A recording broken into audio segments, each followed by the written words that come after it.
अपने पराए। घर की लड़ाइयाँ कितनी भी हो, लेकिन ये भी सच है कि किसी पर कोई आपत्ति हो तो अपना ही परिवार साथ देता है।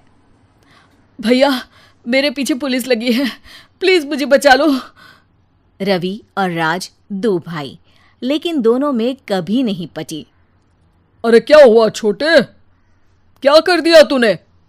अरे कुछ नहीं भैया, मेरा दोस्त है ना राजू, वो मुझे लेकर बैंक गया था।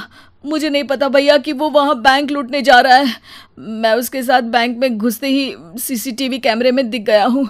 अब पुलिस मुझे ढूंढ रही है भैया, मुझे बचा लो। राज कुछ सोचता है, फिर कहता है, ओके, तुम यहीं रुको, मेरा एक दोस्त पुलिस में है, मैं बात करता हूँ। तभी वहाँ रवि की बीवी राज की बीवी के साथ आ जाती है। तुम लोगों के घर जब तक पुलिस का आना जाना है, बच्चों को यहीं छोड़ दो, उन पर असर ठीक नहीं पड़ेगा। तभी वहाँ पुलिस आ जाती है। चलो चलो, कौन है रवि, थाने चलो। मैंने कुछ नहीं किया, मुझे कुछ नहीं पता। अरे वो तो पुलिस स्टेशन चलकर ही पता चलेगा कि कुछ पता है कि नहीं, चलो। कहानी का फ्लैशबैक। भैया, मुझे मेरे मकान में हक चाहिए ही चाहिए। अरे लेकिन छोटे, अभी मेरे बच्चों पर काफ़ी खर्चा है, तेरी भाभी की भी तबीयत ठीक नहीं रहती, बजट बिल्कुल नहीं है कि मैं अलग होकर रहूं। देख लो भैया, 1 महीना है तुम्हारे पास, जल्दी से घर खाली कर दो।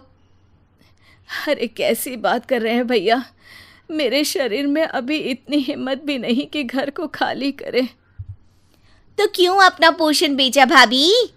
अरे तुम तो जानती हो, पिताजी की बीमारी के कारण उन्हें हमारी ज़रूरत थी, कैसे आते पैसे।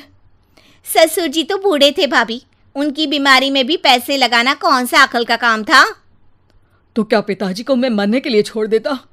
अरे रवि, तू तो समझ, पापा को हमारी ज़रूरत थी, उन्होंने हमारे लिए हर वो काम किया जिससे हमें खुशी मिले।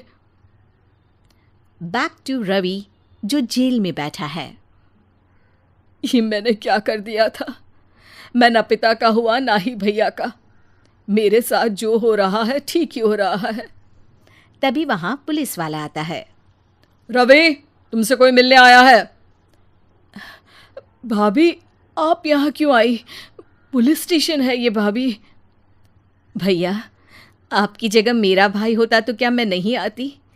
अच्छा, ये खाना ले लीजिए, खा लीजिएगा।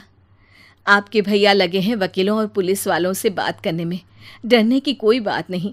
जब आपने गुनाह किया ही नहीं तो सज़ा भी नहीं मिलेगी। रवि भाभी को देखकर रोने लगता है।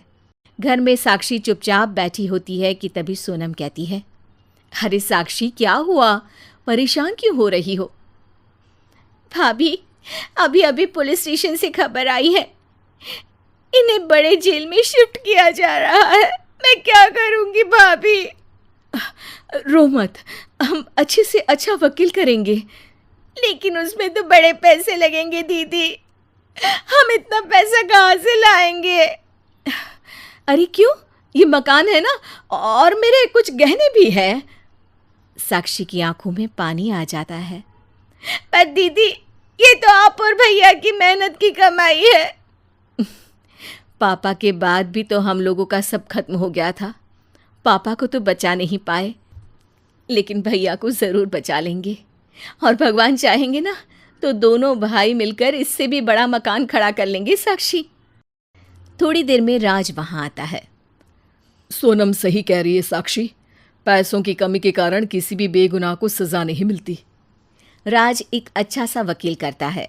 सोनम और साक्षी बचाए पैसे और अपने गहनों को बेचकर रवि का केस लड़ते हैं और जल्द ही रवि जेल से बाहर आ जाता है। रवि राज को गले लगाकर कहता है, भैया मुझे माफ़ कर दो, मुझे साक्षी ने सब कुछ बताया है। भैया, आपने मुझ पर विश्वास किया, मेरे लिए दिन रात मेहनत की, भाभी ने अपने गहने तक बेच दिए। भैया, आपने तो पापा के लिए भी पैसे नहीं देखे, लेकिन मैं बहुत ही सेल्फिश निकला।